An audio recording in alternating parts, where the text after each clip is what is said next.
Welcome, everyone, to another edition of What Drives You. I am one of your co hosts, Stan Windhorn, and with me, as always, is my good friend and looking very dapper today, I may say, and co host Carl Bauer. Carl, say hello to everyone. Hello, everybody. Thank you guys for joining. I did actually shave today, Stan. You Stan was did. giving me headaches about shaving and my attire last episode, so I did polish up for you, but that's okay. Looking Yeah, sharp, looking unfortunately, sharp. this is Carl looking really good. Well, listen, I'm super excited about our guest today. We've had a few other restaurateurs as guests in the past, and it's always fascinating to see how people get in to this one. But I discovered on Facebook that a new restaurant was opening up in Round Rock, which isn't very far from me, called the Rowdy Cowboy, and it looked really interesting. So I showed up, and the place was, I think it was actually the soft grand opening. The place was packed. Everything was going great, and I had a chance to meet our guest, Rich Richardson, who is one of the original founding partners of the Rowdy Cowboy empire that's growing right now. Rich, thank you so much, man, for taking time to join us. Hey, thank you guys for having me. Really appreciative for you guys to have me on your show. Yeah, so um, like I said, I just kind of showed up. I think it was the night before the official grand opening, and man, I was just blown away by a lot of things. The most obvious thing that a young man like myself would be blown away by is the concept there. Truly some of the most beautiful women that are not only bartenders and waitresses, but I understand that there's some great women that are also managing that particular location. But I just thought the food was good, reasonably priced. Everything across the board was just a really great experience, Rich. But before we kind of talk about how you got there, let's start from the beginning. Give us a little bit of your background and how you ended up getting into the restaurant business.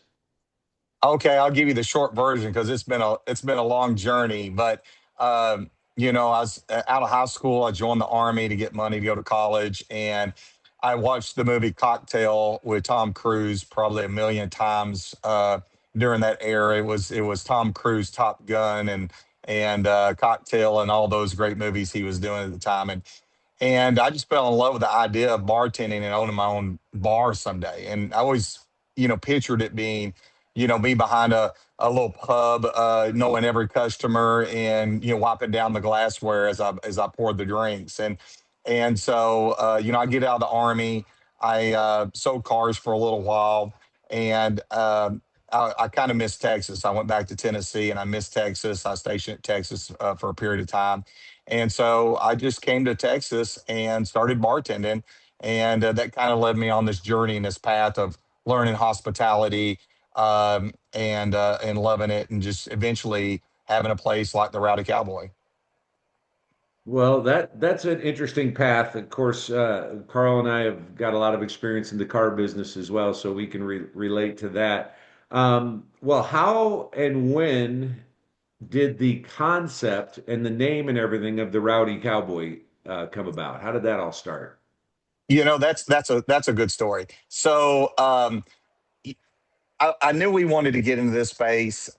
Me and my other business partner, we said, "Hey, we think there's this could be done better." We felt like the people that were currently in the space were either starting to kind of get watered down or starting to be an old brand, and so we thought we could do it better. And so, how do we do that? And then, what's the theme? What's it feel like? And Texas is big as it's ever been. Country's as big as it's ever been. Everybody, country is cool, country is chic. So that's where the whole thought process came up. And then it's like, hey, what's going to be the name? How do you identify it?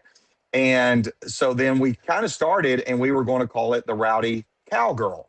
And we were called the Hmm. Rowdy Cowgirl because we were going to have rowdy cowgirls serving cocktails. And the identifier would be this, what they call a restaurant space, right? A Hooters, Twin Peaks type concept.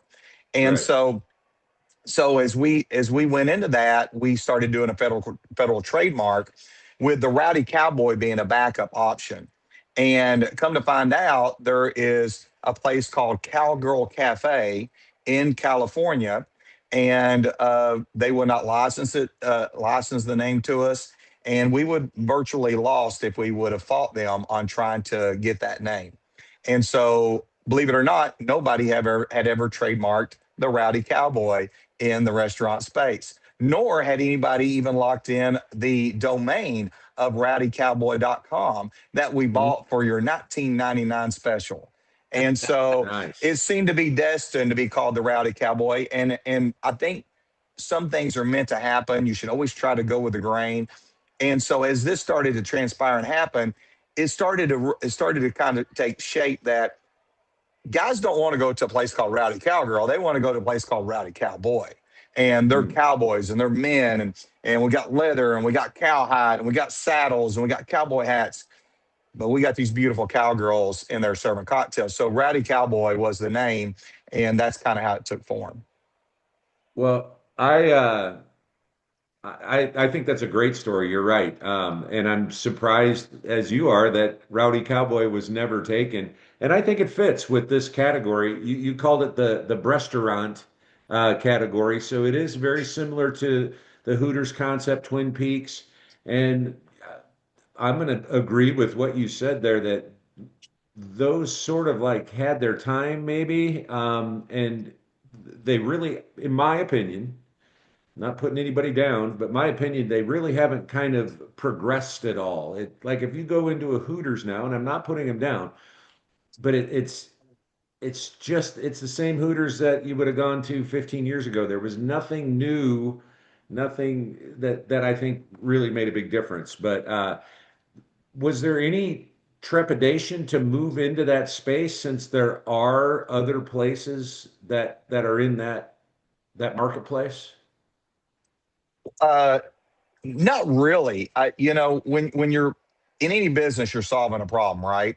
And this is a space, no, just the same as Olive Garden. Is a sit down restaurant, family oriented Italian restaurant, right? Or you have Texas Roadhouse that serves steaks and great concept, great company.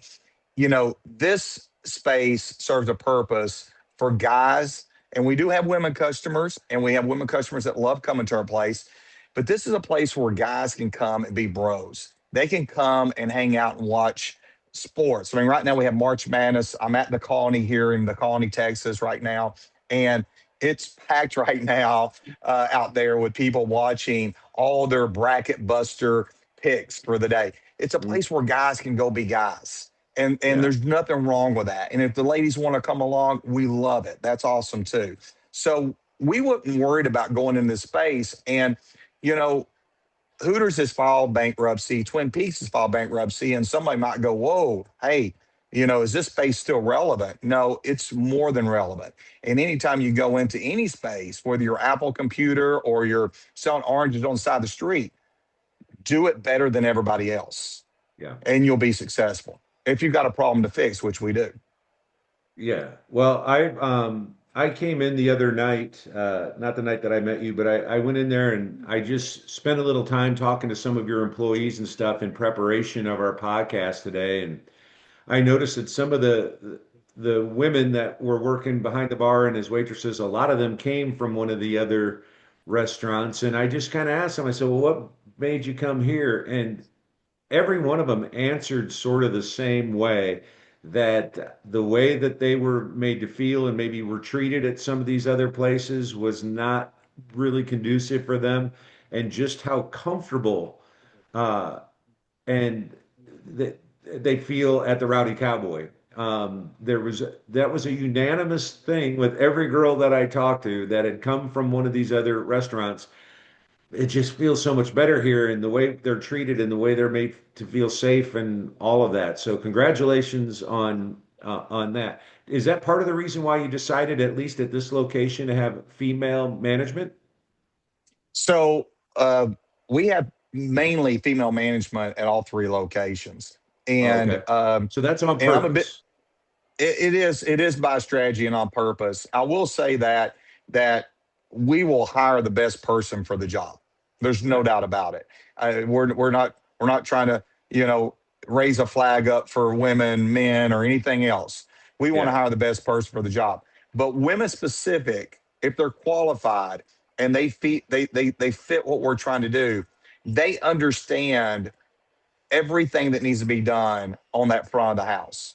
Meaning, they were on the floor as a server at one point. They had to deal with being a server and a bartender, so they are going to come from that point of view and how they treat their servers and their bartenders. And that was the best compliment we could have got, is how they feel and how they get treated there. Same thing with our customers. Our customers, they're going to understand what our customers' wants or needs are because they've been there and done that before too in this space. So we feel like it's really, really important for us, if we have qualified people, to hire female staff. And so right now, currently, our 3 locations, it's all female managers except our kitchen managers and 2 male managers that we have at one at each location.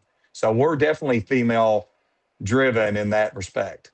Yeah, I think it makes sense. But everything you said, it makes sense. You want to get the right person from the job and not pick just because of that. But if, especially when you're going to have a very large female staff, having a female management kind of makes sense to me. Make them feel comfortable, especially when they're dressed very provocatively, if we can say that. Who can? Yeah. They look great. I got to give you one other compliment, and Carl, you'll remember this, buddy, but we've had a few other successful restaurateurs as our guests, and this has sort of been a theme through the whole deal. But I'll frame it this way: I've been to some restaurants, and things were not working well. The wait staff wasn't necessarily all that friendly. They weren't attentive, or whatever the case may be. In my opinion, it's not the waiter or the waitress's fault. It starts with management. So if a waiter or waitress just cannot be friendly to the customers, then that's not the right place for them to work. They need to find something else. But it starts at the top and works their way down. So I want to ask you if that's sort of your philosophy too. But before that, one of the things that really impressed me, the young lady that greeted us when we got there, just couldn't have been more friendly and nice. Every waitress that passed by had a smile on her face and welcomed us to the Rowdy Cowboy. I mean, it wasn't just the person that was waiting on our table that was friendly, who's working for the tip, which makes a lot of sense. It was everybody who was walking around. It was like you were being welcomed to this big party. So, is your philosophy the same, that it starts with management, works down? And was there training involved? Like, listen, we want to make everybody feel welcome, and are you working hard to have that atmosphere? Yeah, it absolutely starts at the ownership down. And if the owners care, then they're going to care. If we're passionate, they're going to be passionate. If we have a great vision, they're going to have a great vision. And we can't be at every place every day, but it has to start with us, and then it goes to management. And you're 100% right. I actually watched one of your other podcasts with the Lucky Rabbit, which I can't wait to go try that place. I've heard nothing but great things about it. But you Great had the thing. Yeah. same similar comment. It is a manager problem if there's a problem. It isn't a staff problem. And so you have to have great management to have, great stores and great restaurants and bars. And so that's the answer to that question. And then as far as the hostess and everybody, we kind of take the Walt Disney approach, which is everybody's a cast member, right? Walt Disney was great at what he did and what he created, and a lot of Yeah. that philosophy still carries today. But everybody's a cast member. They're not a janitor. They're a cast member. They're not a greeter. They're a cast member. So everybody that's at the Rowdy Cowboy is part of the experience, whether it's somebody bussing tables or it's somebody greeting somebody at the front door. And people are looking for experiences. That's the key. And where we talk about these old brands and brands that have had their time, the Bennigans and the Applebee's, and even though some of those still exist, Red Robins, you see a lot of these Hmm. starting to go by the wayside. They had their time. They did great. It's the restaurant evolution. It's not a knock on those companies. They did great, Yeah. but it's given itself to a whole new revolution of restaurants and concepts like the Lucky Rabbit, like the Rowdy Cowboy. These places are creative. They create an experience, and customers will go spend their money there. Yeah. Hey, Well, Rich. go ahead, Oh, Carl. hey, Sorry, buddy. before you jumped on, I was telling Rich that Joe and I were in the colonies a couple months back, and we had gone to Gas Monkey Garage because I'm a car guy and I watch all, and it was a ghost town.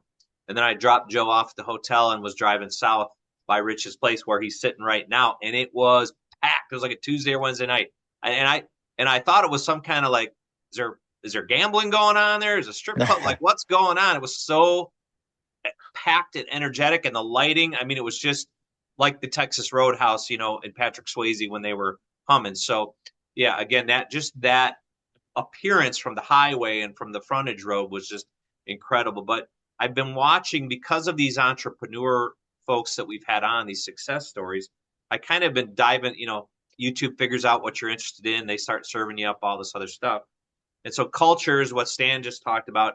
Stan's also a stickler on training. So I'm excited next week to come into the store and feel all this stuff too. But part of what I've been watching, and maybe you can touch a little bit on this, is customer acquisition and retention. Because I believe to my core, people are looking and desperate for experiences, and experiences equal memories, right? I can go spend my money anywhere. Stan and I travel a lot for work, so we're in restaurants all over the country. But when you find a place like this, like the Lucky Rabbit, Stan brings everybody he knows who comes to visit him to the Lucky Rabbit. And now I'm sure it's going to be the same with your place because of that experience. So maybe talk about a little bit about customer acquisition and retention. Yeah, so customer acquisition, for us, we our target. Hey, there's Mackenzie. You're on the podcast, Mackenzie. Say hi to everybody. So this is Hey, our general Kinsey. manager. Let's just come right in. So What's Mackenzie up, is our Mackenzie? general manager of the here in the colony. She was an assistant manager at our first store in Grapevine, and she showed so much promise that we decided to hand her the keys to the Ferrari over here, and she's been driving it ever since it's been open. But she is a phenomenal talent, a phenomenal person. Oh, we can't hear you Welcome. because Rich has got his Oh microphone yeah, I in his got the ear, headset so we on. can't So hear you, she said Mackenzie. hi. But She said hey. hey, thanks for She popping said in. she said howdy. Okay, yeah, because I got the Howdy. headsets on. But she's phenomenal. She's phenomenal. So that's a good example of who we're grooming to take care of our businesses. And Yeah. she Was that planned, works Rich? as Did you have her time that to come in perfect timing like that? yeah. Because I thought about it actually before I came on the podcast, but I didn't tell her. But I assumed at some point she would probably pop in. Um, yeah, that's great. But she's a but I perfect think we were example. Well, go ahead. Let's talk oh, about the customer retention and acquisition, and then I want to get back to the ladies. right, right. So, I was watching a thing with John Tafford, and he was talking about Yeah. if someone comes in and has a flawless experience, you got less than a 50% chance of getting them back another time. If they have come in a second time and have a flawless experience, it's still under 50% to get them a third time. But if you get them that third time and they have a great experience, then you're likely to gain them as a customer, and you got a 72% chance of getting them long term. And so we really we really focus on our management and our staff, touching tables, talking to customers. We acquire them through social media, and we acquire them through radio, which is typically sports talk radio, because that's our main target demographic, because we're a sports bar. Yep. And so, but once we acquire them, then we have to give them the experience. We have to follow up, and we're going to make mistakes. And it's about how you handle those mistakes that matters. Somebody comes over and you go, hey, how's everything going? And their food's half eaten, and they're like, oh, we're okay. And you go, okay, and you just move on. There's a reason why it's half eaten. We need to make sure that it was prepared correctly. A lot of Yeah. people have a mindset that you don't complain about food. It's not going to work out well in a restaurant. And I don't think that's most places. I'm sure there are some places and not places, but we have to be proactive to be out there going, no, no, let me take care of this. Let me either take it off your bill or let me fix it for you. Yeah. Well, I think that's super wise for every business, not just a restaurant business, but if I were running a business like yours, I would want to know if someone's not happy about something. If they don't say anything or if you don't uncover it, then they just walk out of there with a less than great experience. So it's good that you have that outlook on it. Let's find out the people who, in fact, a long time ago, I had a friend of mine who was in the pizza franchise business. And I was there visiting him, and he just asked me if I wanted to help. And he just had me, this is a long time ago, he had me calling up people to ordered a pizza to be delivered. Hey, how did it go? How was the pizza? And the people who loved it, which is most of the people, thought it was great that someone cared enough to just check. But what he was really taught me is that he was trying to uncover the people who weren't completely thrilled so they had another chance to rectify that and keep them as a customer. I think it's just smart business, It no matter is. what industry you're in. It takes effort and consistency. You can stand Sure. on the sideline and assume everything's going right, everything looks fine, but if you don't actually get out there and investigate and get to know the customers, then you're not going to really know when there's shortcomings. Yeah, yeah, that's super smart. So there was a place, I don't know if you've ever heard of it before or familiar with it, but there was a place here in Austin. It was around for a long time, and I think they kind of just had to close down during COVID, but it was called Bone Daddies. Are you familiar with Bone Daddies? The one here in Yes, very, Austin? very, very familiar with Bone Daddies. I went to Bone Daddies. There was one um, that's pretty much walking distance from our location, our first location in Grapevine. It's no longer there, but I'd went to that location in Grapevine many times. Well, the one here in Austin, whenever I would have somebody come to town to visit or whatever, especially a guy, I'd be like, you got to check out Bone Daddies. It was a cool atmosphere. The food was always great. They had the best barbecue baked beans ever. And they consistently had just really, really attractive waitresses and bartenders. And when I first walked into the Rowdy Cowboy last week, I mean, just consistently beautiful women. And I'm not trying to put down any of the other people in the space, but sometimes you go into one of these other establishments and it's maybe just not quite as up to par as what it used to be or something. If you know, I'm trying to be nice about this. No, But listen, part you're of the 100% right. attraction of this space is the beautiful, beautiful women. And I don't know who's doing the hiring over there at the Rowdy Cowboy, but they're doing a darn good job. They are, and if you're going to be in the space, and like I said, do it better than anybody else. That's our space 101. You have to have beautiful people, and I believe marketing 101 is having attractive people. And if you see some of the marketing that's happened in the last 5 or so years, everything has its ebb and flow and the pendulum back and forth, however you want to call it. But Victoria's Secrets is pretty much non-existent anymore because they decided that it isn't cool to have attractive people marketing their product. Attractive Yeah, people will always market a product. It's not, there's nothing wrong with that. There's nothing wrong with taking pride in yourself. If you notice, Mackenzie looked great. She's a manager. Okay. There's no requirement on what weight she's got to be at or what physical condition she's got to be at, but she takes pride in herself. She takes pride in how hmm, she looks. And there's nothing wrong with that. And it doesn't mean that someone that doesn't, that there's something wrong with them. I don't want to get political just for a second, but here's what I will say about our space, because that's what this is about, is we're bringing sexy back. And sexy is on a way back. And and you're starting to see that more and more in the yeah, marketing arena, that people want to see attractive people in products. And so our product is attractive people. yeah. And I don't think there's really anything wrong with that. It's just like if you're going to have a basketball team, you're going to tend to have tall people. It's not that there's anything wrong with the shorter people. That's just not the space where they're going to thrive, if that makes sense. I don't, if that's a decent 100%. analogy or not, but Yeah. Yeah. um, so if you were going to pick a food item, someone says, Rich, what do you recommend at the Rowdy Cowboy? You got to pick one thing. What's the one thing you think Rowdy Cowboy does the best? Well, if you can handle the heat, it's absolutely the burnt end stuffed jalapenos. This is a custom dish that we created, where we actually the company we get it from hand picks the jalapenos, the largest ones, out of the cases for us. So these things are like bananas, okay, and they're fresh.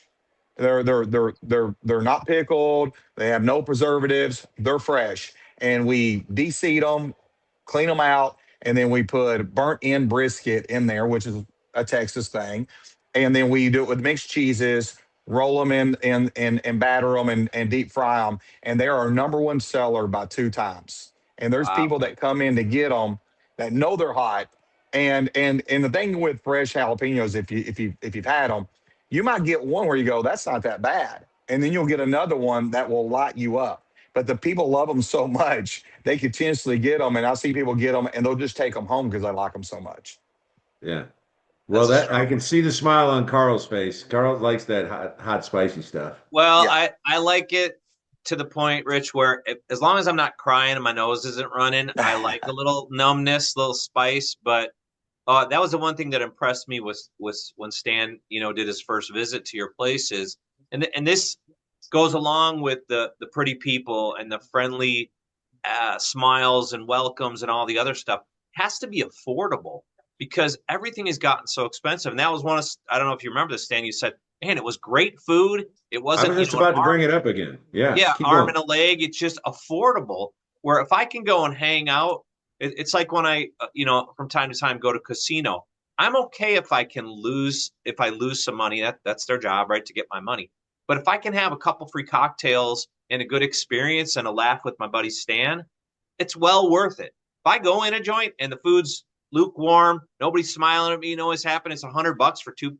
I'm just like, I ain't going back. You could do whatever, and I ain't coming back because it's just not Well, a good experience. it's so funny, Carl, because I was just about to mention that to you, Rich. I mean, Austin has grown crazy in the 20 years I've been here.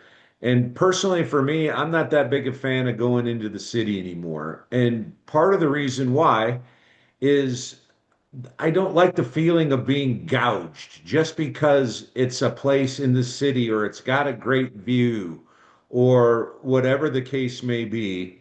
Um, I don't like that feeling, and I don't think a lot of people like that. They don't want to have to pay 4 times more for a drink they could get somewhere else just because this place is fancier or whatever the case may be. Now, there are going to be some exceptions to that where, a bump in the price is going to be warranted. But lately, there's so many places that I've gone to where I'm walking out of there going, I'm not going back there. I don't like feeling gouged, taken advantage of. And I was super impressed. And Carl remembers when I called him and told him that you and I had met and that I'd seen this place. I think your food is very, very reasonably priced, even though you're bringing a premium experience with all these beautiful bartenders and waitresses. So I'm assuming that was by design.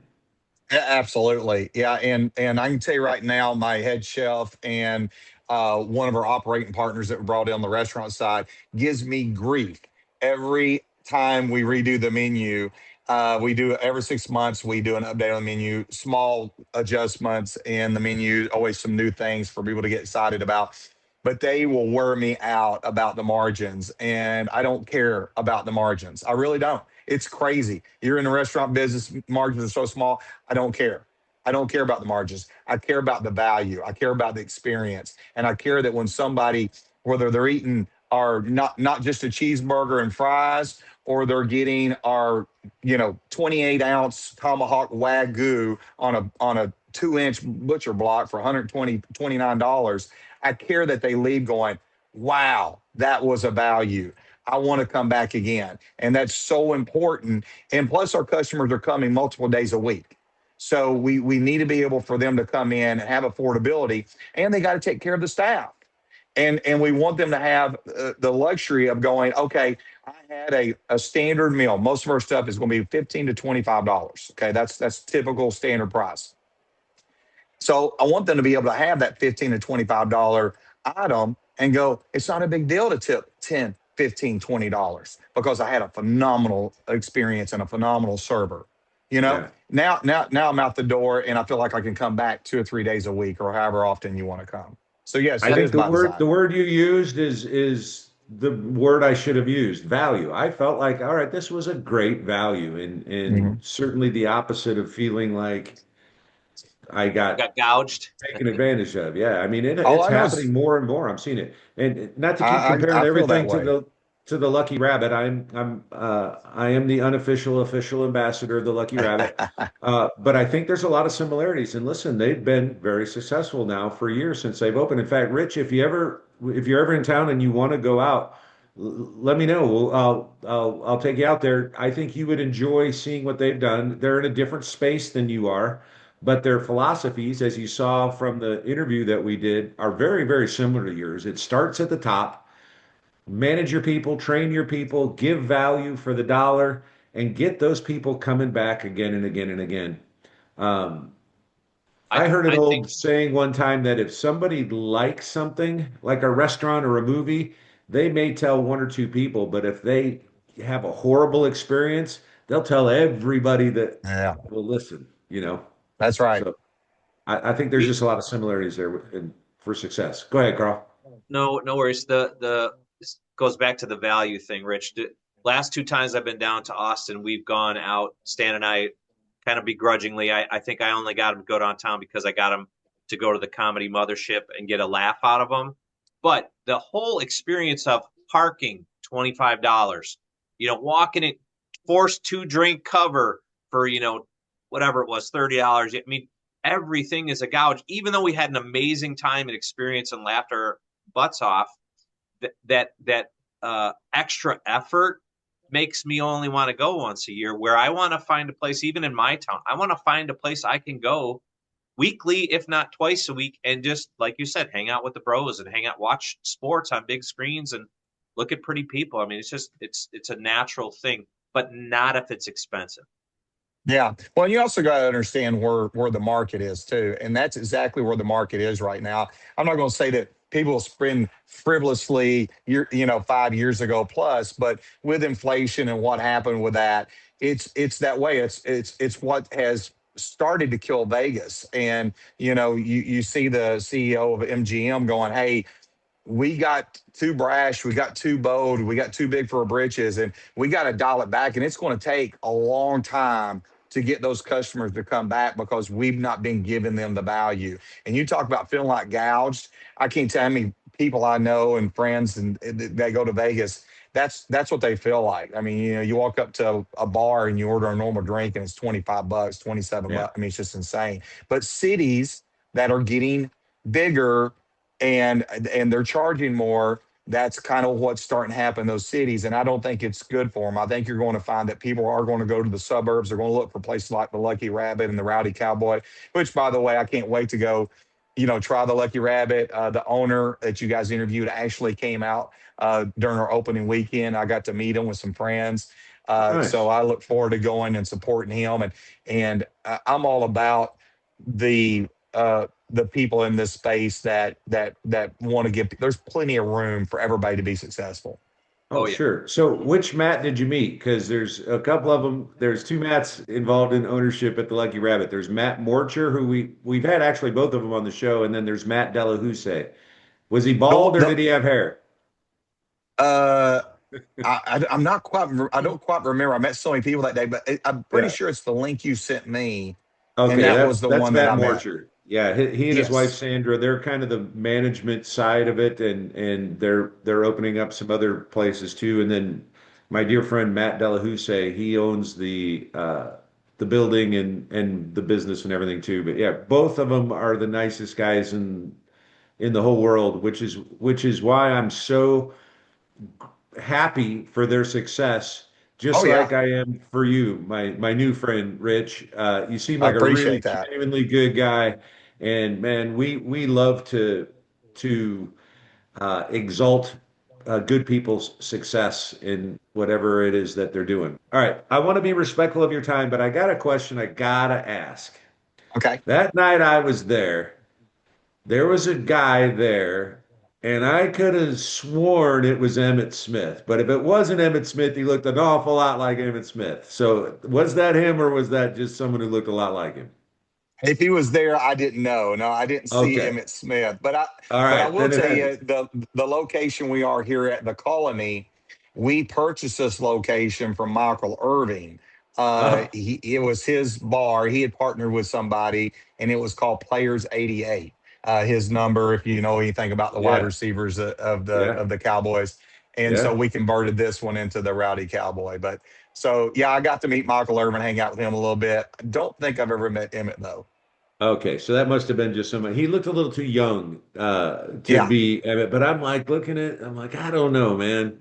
But I don't know. I've we did been have fortunate we to did have the meet a lot of banana different ball people. players in there on the grand opening. If you know anything about banana ball, Yes. they were playing in Round Rock, and we had a few of them in there that night. They were just awesome people. My family was there. They invited us to the game the next day, got us tickets. We went to Dell Diamond and watched them, and then the whole team came out on Sunday night to watch the World Baseball Classic with us, and so just want to kind of give them a shout out. What a great group of guys. Yeah, Nice. they are. Stan, have you watched them at all? I have not. They're the guys. I mean, they've reinvented baseball. They got dance routines and costumes, and but social media wise, they are unbelievable geniuses. I Yeah, got to check this out. Savannah Bananas, and there's a guy. If you could ever get him on your show, it'd be phenomenal. But he's got a phenomenal story. He calls himself the yellow tuxedo guy, and he wears a yellow tuxedo every day of his life. But it's a great story. I could go on and on about, but check it out. It's incredible what he's done. Is it sort of Harlem Globetrotters for baseball? A little bit.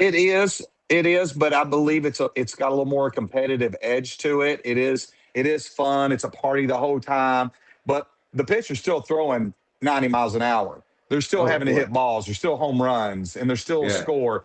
But they have a little spin on it. Like one of the cool things is if a fan catches a foul ball, it's an out. So the fans, Wow, I like it. and, and they've made it all about the fans and the fans experience, and I just can't say enough great things about those guys. Yeah. They're doing something special. Well, if you have any of their contact information, maybe next time we talk, you can we'd love to get one of them on the podcast and talk about it. That would be great. Yeah, Um, I'll share Joe Sapone. I hope I'm saying it right. He's from Philadelphia, and he's on the Texas Tailgaters, and he was the one that kind of took lead with a couple of his other buddies. So I'll share his information with you. yeah, that'd be great. I'd love to talk to him. We've had a few athletes, not a whole lot of athletes on the show yet. Mostly entrepreneurs, people from the entertainment world, things like that. But okay, Carl, why don't you do the rapid fire car questions? Rich looks like Rapid he's all fire. ready. He's all buckled in. Yeah, this one's fun and easy. And again, just for those of you who are first timers, and Rich, again, thank you for taking time out of your work day to join us. The podcast started as sort of a car guy, industry type of thing, and then we said, you know what, this is bigger than that because it's really about what drives people in life, success, survivorship, any of those things. So, but this little part we keep in here just to kind of keep the namesake, what drives you. So, Rich, what was your very first car that you owned? A red Datsun pickup, 1979 Datsun pickup. I don't even think it had a like a Ford F-150. It didn't have a 150 tagline. It was just a Datsun. Yep. Man, Yeah. I Yeah, remember those trucks. I had to bleed the brakes like daily to get it to stop. Well, That's a good Fred almost Flintstone everybody car. we've had All right. on, Rich, their first cars were along that same lines. I think that might be our first Datsun, but yeah, there's been a lot of them that sounded like, my first car was pretty much being held together by duct tape, which is the way it Yeah. happens when our first one. So cool. All No, right, go mine, ahead, Stan, Carl. if you remember, mine was a 1980 Datsun B210 wagon. That's my Oh, first that's car. right. That's right. Ooh, Okay. Yeah, yeah, yeah. nice. All So I'd right. Nice. rather have Right the in pickup. style. But all right, Rich, what has been so far in your life and experience in all your ownership as a car guy too? What was your favorite car you've owned? My favorite car I owned, I had probably the one that I got first that I felt like I really was cool. Uh, I got a used Toyota Tacoma that had a lift kit on it. It was all black, all blacked out. And I just remember thinking, man, this is the coolest pickup truck. I'm a good old country boy. I just thought it was the coolest truck. And it was so awesome. And I kind of miss that thing. I miss that truck. Yep, Stan's a Toyota truck guy himself. All right. Yeah. Now, last question, rapid fire. I know these aren't very rapid fire, but uh, no budget, no limit. What would be your dream car? And I probably could go get it. I believe I could afford it, but it would actually be a 1965, a 64, 65 convertible Mustang. I just Mm. think those cars were so unique for their time and their era. I know it's kind of a little bit, you know, pop culture. There's obviously been a lot of them out there. It's not super unique, but I just love those cars. I think they're really cool. And I had a buddy of mine in high school that his mom got him one because they had a little more money than I did. And I was always a little envious, not jealous, but a little Yeah. envious. Yeah. There you Well, go. cool. All right. Well, we're going to finish things up with what we call our words of wisdom. So, Rich, we frame this in a couple ways.